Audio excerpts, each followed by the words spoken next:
think a hopeful message that anyone can think about who's in that hard period or in that start period is that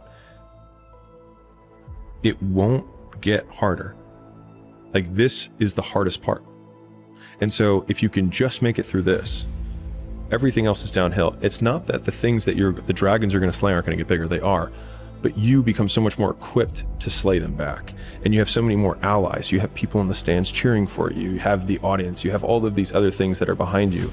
But in the beginning, it's just you with a stick against a bear. And arguably, that fight is a harder fight to win than beating a dragon when you have a nuclear bomb and 6 nations behind you. And so it's not even like the size of the hardship, it's just also the resources and how few of them you have, and how so much of the beginning is literally burning the one thing you have, which is time. Most of us go through life pretending that we don't have any special goals or ambitions or desires, when really deep down inside we do really want more. We block ourselves and we use these words almost like we're in a trance, like we're sleepwalking through life, that we find ways to cancel out our dreams, that a lot of things that we want to do, a lot of places we would like to go, a lot of things we would like to experience, and we just stop at but. So imagine that you lay out a plan and it meets with an impediment and it knocks the slats out from underneath the plan. Okay, now you retreat. Okay, now you have an option when you're retreating, and one option is to construct a world in fantasy where you're taking revenge on those who wronged you and getting what you want. That's a pathway to madness. But you can also flip back into yourself, let's say, and you can, this is like confession and atonement. It's the proper way to think about it, is you can think about what it is that you did wrong or insufficiently that led to the collapse of your plan. Right? So that's the first investigation. I made some sacrifices. I attempted to bring about a particular form of the future. It didn't happen. Okay, why? Well, the world is set against me and the cosmos is evil and there's no God and I'm bitter and cynical. That's one potential explanation, right? Poor me, right? And I'm not trying to be flippant about this, because sometimes people's dreams are quite realistic and they still fail catastrophically. You know, it can be brutal.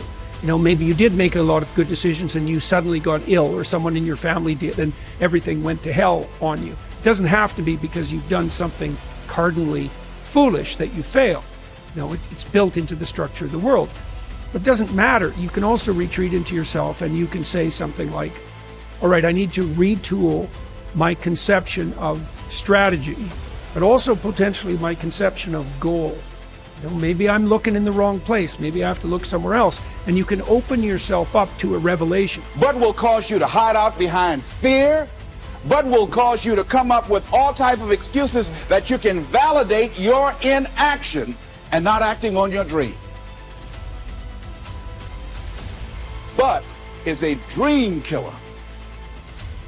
But most people, you know what they do? Most people go through life quietly and safely tiptoeing to an early grave.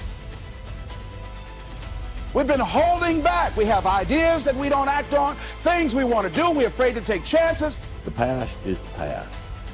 You've got to leave the past in the past. And until you can walk away from the past, you cannot have a future. You cannot live in the past and the future at the same time. Now, you've got to bury the past. The past has to die and it has to be buried. But once it's dead and buried, you have to move on. And there's nothing in this life that will destroy you faster than you being unable to forgive yourself for your wrongdoings.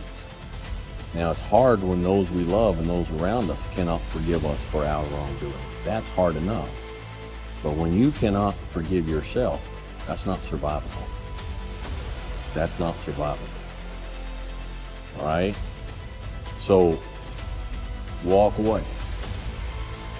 When you finish doing what is right, and you finished making everything right, walk away. The you that was you yesterday is not the you that is you today, unless it is. The you that is you yesterday is not the you that is you today, unless it is. But when it is not, when you have faced that man in the mirror and you have dealt with the yesterdays and you have dealt with everything and you have held the funeral and you have buried the past and you have buried the you that was that man in the past, that is no longer you. All right? Today's a new day. Today's a new you. And so do not destroy yourself over a man that no longer exists. See, a lot of people say no to things and they don't even know what they're saying no to. Don't allow but to keep you in the corner. There are a lot of people who say, but I tried once or twice and it didn't work out.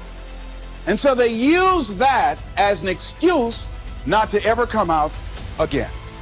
Even if things don't work out, even if I experience defeat or failure, that does not make me a failure.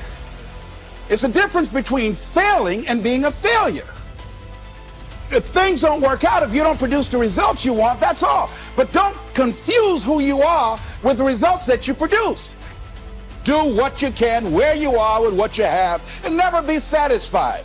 Yeah, don't get satisfied with yourself. Always know that wherever you are, you can enjoy more, that you deserve more.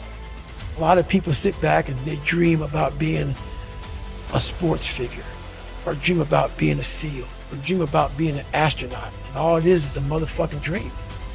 They don't put the work behind the dream. That dream has become their fucking master.